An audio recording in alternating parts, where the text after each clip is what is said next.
किया तो टॉपिक मेरा यही था, क्या ईश्वर होते हैं। तो एक व्यक्ति ने कहा आप मानते हैं? तो मैंने कहा हाँ, मैं विश्वास करता हूं। तो बड़ा दिलचस्प सवाल उन्होंने मुझसे पूछा। उन्होंने मुझसे कहा कि आपने कभी अनुभव किया है? तो मैंने कहा नहीं। तो उन्होंने बोला जब अनुभव नहीं किया तो मानते कैसे हैं? जो चीज देखी ही नहीं कभी उस पर इतना विश्वास क्यों? कुछ सेकंड में चुप रहा। फिर मैंने उनसे एक सवाल पूछा। मैंने उनसे पूछा कि जहर से क्या होता है? वो बोले मृत्यु। तो मैंने बोला आपको कैसे पता? आपने कभी अनुभव किया है? तो बोले नहीं। तो मैंने कहा आपको मालूम कैसे है? तो कहने लगी लोगों से सुना है, जिन्होंने खाया उनकी मृत्यु हो गई, जिन्होंने खाया वो मर गए। डॉक्टर्स कहते हैं कि जहर से मृत्यु होती है। तो मैंने कहा मरीजों की मानी, डॉक्टर की मानी तुमने? बोले हां। तो मैंने कहा वेद पुराणों की मानो, जिसमें लिखा है कि है। उन ऋषि मुनियों की मानो, उन साधु सन्यासियों की मानो जिन्होंने अनुभव किया है। तुमने नहीं किया लेकिन किसी ने तो किया है। अगर अनुभव ही आधार है, किसी और के अनुभव को मान सकते हो तो ऋषि मुनियों के अनुभव को मान सकते हैं, वेद पुराणों में जो लिखा है उसको मान सकते हैं। साथियों, मैंने उनसे पूछा कितने लोग ईश्वर को विश्वास करते हैं। 200 लोगों का एक सेशन था गोवा के अंदर, एक रिजॉर्ट में मैं प्रोग्राम कर रहा था। आउट ऑफ 200 195 लोगों ने कहा वी बिलीव इन गॉड। 5 लोगों ने बोला हम लोग विश्वास नहीं करते। और मुझे उनकी बात पे कोई हैरानी नहीं हुई। बहुत सारे लोग हैं जो नहीं मानते और उनको अपनी बात रखने का पूरा अधिकार है। तो मैंने उन 5 लोगों से कहा आप कैसे विश्वास करेंगे? तो उन्होंने बोला अगर कोई सबूत कर दे, कोई सबूत दे दे तो हम लोग मानने लग जाएंगे। मैंने कहा सबूत तो मैं तुमको आज दे सकता हूं और अभी दे सकता हूं और यहीं दे सकता हूं। तो उन्होंने बोला दीजिए फिर। मैंने बोला आप सब खड़े हो जाइए। वो सब लोग खड़े हो गए, 200 लोग। मैं उस बैंकेट हॉल से लेकर उनको गोवा के रिजॉर्ट में बाहर ले आया। बाहर बीच का किनारा था, अलग कर दिए गए। 195 लोग अलग किए गए, 5 लोग अलग किए गए। मैंने एक व्यक्ति से सवाल किया, जो 5 लोग ईश्वर को विश्वास नहीं करते थे, उनमें से एक व्यक्ति से मैंने सवाल किया कि आप कहां रहते हैं? तो उसने कहा कि मैं मुंबई में रहता हूं, मुंबई में रहता हूं। तो मैंने बोला मुंबई में कहां रहते हैं? इंडिपेंडेंट मकान है आपका या फ्लैट में रहते हैं? तो बोला हम फ्लैट में रहते हैं, 4थे माले के ऊपर। मैंने कहा वेरी गुड। तो मैंने पूछा नहाते कैसे हैं? ये डिस्कशन बहुत खतरनाक होने वाला था और एक ऐसी जगह ले जा रहा था उनको जहां उन्होंने ख्वाब ख्याल में सोचा नहीं था कि मैं क्या करने वाला। मैंने बोला कैसे नहाते हैं? बोला वॉशरूम में जाते हैं, शावर ऑन करते हैं, पानी आता है, नहाते हैं, सिंपल सा प्रोसेस है। तो मैंने कहा पानी शावर में से आता है? बोले हाँ। मैंने कहा शावर का होता है? बोले नहीं नहीं नहीं, शावर में से आता है, होता टैंकी का है। मैंने कहा टैंकी में कहां से जाता है? बोला म्यूनिसिपैलिटी का पानी है, पहले नीचे एक टैंक है वहां इकट्ठा होता है, फिर वहां से मोटर उसको ऊपर भेजता है टैंकी के अंदर और वहां से नीचे पाइप से होते हुआ शावर में आता है, हम लोग नहा लेते हैं।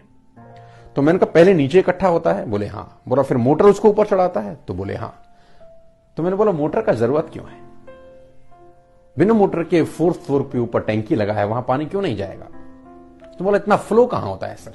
इतना फ्लो नहीं होता कि 4थे माले पे 50 फुट के ऊपर पानी अपने आप स्वतः चला जाए, ग्रेविटी प्रॉब्लम करता है।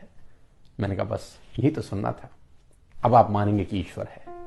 तो बोले सर इन बातों का ईश्वर के होने ना होने से क्या फर्क पड़ता है, पता कैसे चलता है? मैंने कहा समझाता हूं साथियों। मैंने सबको बोला मैं आप सबको समझाता हूं कि कहां कहानी बन रही है। मैंने बोला ये पास में ही नारियल का वृक्ष है। जिस व्यक्ति से मेरा डिस्कशन हो रहा था, मैंने कहा ये पास में नारियल का पेड़ है, अब आप जाइए और मोटर ढूंढिए जो मोटर पानी को नीचे से 50 फीट ऊपर नारियल के अंदर पहुंचा देती है। पानी नीचे से ऊपर जाता है, 50 फुट ऊपर नारियल के फल के अंदर वो पानी जाके जमा होता है। आपको मोटर ढूंढ के लानी है। जिस दिन आप मोटर ढूंढ के लेके आ जाएंगे उस दिन मैं आपको समझाऊंगा कि ईश्वर होते हैं कि नहीं। बोले मोटर तो कोई नहीं है। तो मैंने कहा मैं भी आपको ही समझा रहा हूं, कोई है जो पानी को नीचे से ऊपर 50 फुट ऊपर नारियल के फल के अंदर पहुंचा देता है।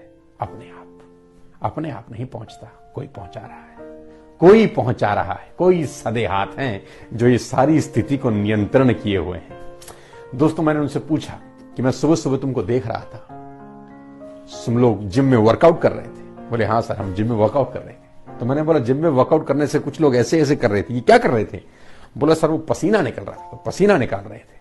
तो मैंने कहा इसका मतलब बॉडी के अंदर छिद्र हैं, छेद हैं, पोर्स हैं जो पसीने को बाहर निकालते हैं। बोले हाँ बिल्कुल यकीनन सर ऐसा ही होता है, यानी छेद में से पानी बाहर निकलता है शरीर का। बोले हाँ सर। मैंने कहा मैंने कुछ लोगों को देखा वो स्विमिंग पूल में नहा भी रहे थे। कुछ लोग बोले हाँ हाँ सर हम नहा रहे थे। तो मैंने कहा उन्हीं छेद में से पानी शरीर के अंदर क्यों नहीं जाता? क्या जवाब है इसका? बोले नहीं। मैंने कहा उसका गणित बेमिसाल है, उसके गणित को न तुम समझ सकते हो न मैं। कुछ अपने आप नहीं होता, बनाया गया है, स्थिति नियंत्रण में रखी है, डिसिप्लिन बहुत शानदार है। मैंने कहा ऐसा सोचो कि 100 करोड़ बंदर 100 करोड़ टाइपराइटर्स पर 100 करोड़ सालों तक यूं ही चटर पटर करते रहें तो हो सकता है शेक्सपियर का एक गीत पैदा हो जाए। हो सकता है? नहीं, शेक्सपियर का एक गीत भी पैदा नहीं हो सकता जब 100 करोड़ बंदर 100 करोड़ टाइपराइटरों पर 100 करोड़ सालों तक चटर पटर करते रहे तो एक गीत तब भी पैदा नहीं हो सकता। और ये संसार गीतों से पटा पड़ा है, अपने आप नहीं हुआ, कोई है। मैंने बोला ऐसा सोचो कि तुम रेगिस्तान से गुजरे, चारों तरफ रेत के टीले और तुमको वहां एक घड़ी पड़ी हुई मिल जाए। तुम कल्पना भर कर सकते हो कि अपने आप बन गई होगी? हजारों वर्ष तक 10 पार्टिकल मिलते रहे और घड़ी बन गई। क्या तुम कल्पना कर सकते हो? बोले नहीं। घड़ी मिल गई इसका क्या मतलब है? बोले इसका मतलब यह है कि कोई आदमी वहां से पहले गुजरा है, उसके हाथ से गिरी है तो वहां पड़ी है। तो मैंने बोला जब एक घड़ी अपने आप नहीं बन सकती, इतना बड़ा विराट अस्तित्व अपने आप कैसे बन सकता है? कोई है जो बना रहा है। साथियों ईश्वर है, ईश्वर ही है। एक ही मिट्टी, एक ही पानी, एक ही खाद, गन्ना भी पैदा करते हैं और मिर्च भी। क्या गणित है, ना आप समझ सकते हैं ना मैं। छिलका कैसे फल को बांधे हुए है, छिलका कैसे फल को बांधे हुए है, फिर भी फल के अंदर रस चला जाता है। कैसे जाता है? कोई गणित नहीं है। तू शाहों को गदा, गदा को बादशाह कर दे। साथियों तू शाहों को गदा, गदा को बादशाह कर दे। घटाने और बढ़ाने में तेरा इशारा काफी है। वही है, वही है, वही है। धन्यवाद।